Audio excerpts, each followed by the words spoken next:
Hey everybody, and welcome to Leia's Lair. In today's episode, we will be going over 5 questions that still need to be answered by the final season of The Clone Wars. The final season of The Clone Wars is set to premiere on February 17th on Disney+. With that being said, the previous seasons have left some unanswered questions that we expect to be answered in the final season in order for there to be continuity between the show, the movies, and the other series. Number 1. Where is Ahsoka during the Lost Years? Hello, Master. It's been a while. Ahsoka Tano is probably one of the best characters to come out of the Clone Wars series. She started out as a young, well-intentioned but impulsive Padawan and grew up to become an independent, strong Jedi. Season 5 saw her accused of a crime she did not commit, her banishment from the Jedi Order, and then her leaving the Order on her own accord after they realized their mistake. I'm sorry, Master, but I'm not coming back. We then see her in Rebels, fully grown and the leader of the rebellion, a position that she achieved after commanding the 501st Legion in the Siege of Mandalore, as depicted in her solo novel. But what happens in between? Where did she go after she left the Order? Did she ever speak to Anakin again? The last time I saw him, he was rushing off to save the Chancellor. These are some of the questions that we need answered in the final season. Number 2. How did some clones know to remove their chips? Rebels sees some of our favorite clone troopers, Rex, Wolf, and Gregor, alive and well, having been released from the microchips that would have brainwashed them into obeying Order 66. Looks like you can be disciplined when you set your mind to it. We do know that another clone, Fives, discovered the secret of Order 66. It's in here. It's in all of us. Every clone. But unfortunately, he met his demise before he could reveal the truth to the other clones. So the questions that remain then are: how did Rex, Wolf, and Gregor learn about Order 66?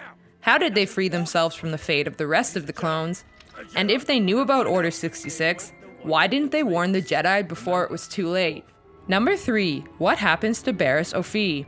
We follow the friendship of protagonist Ahsoka and the quiet, meek Padawan Rey Sophie throughout the series. Thank you, Master.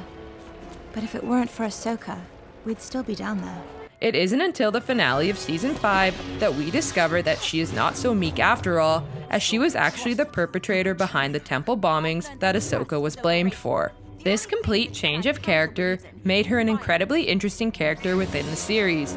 She is one of the only characters to betray the Jedi without ever switching sides, as she believed it was the Jedi who were encouraging the Clone Wars and turning to the dark side. That the Jedi are the ones responsible for this war. That we've so lost our way that we have become villains in this conflict. We last see her in battle before she is eventually captured. But what happened to her after that? Was she imprisoned for good? Is she still alive? Number 4. What is Asajj Ventress up to? Asajj Ventress is another character who did not fall on either side of the light-dark divide, and we see her first as a Sith apprentice to Dooku. Come and get me, boys. Who is eventually betrayed by him to become a bounty hunter. We last see her in Clone Wars after Barriss tried to frame her for the same crime she framed Ahsoka for. We get a bit more information about her life as a bounty hunter and her ultimate fate from the novel Dark Disciple, but what happens to her in between then? What else is she doing before her ultimate fate? We want more details. Number 5. How does Palpatine get captured? Episode 3 opens up with Obi-Wan and Anakin undergoing a mission to save the kidnapped Chancellor Palpatine. This is where the fun begins. The previous explanation, spelled out in Legends and featured in the original Star Wars Clone Wars animated shorts, was that Palpatine had arranged his own kidnapping to ward off the overly suspicious Jedi from discovering the truth about his true identity and plans. You wouldn't dare harm the Supreme Chancellor of the Republic. Whatever would your masters say? While this is definitely still a possible explanation for his capture, we want to know more details, especially given the look of betrayal from Dooku right before Anakin cuts off his head. Do it. Was that part of the plan? What exactly did Palpatine organize with Dooku? And there you have it. Thanks for watching, everyone. What questions do you want answered by the final season of the Clone Wars?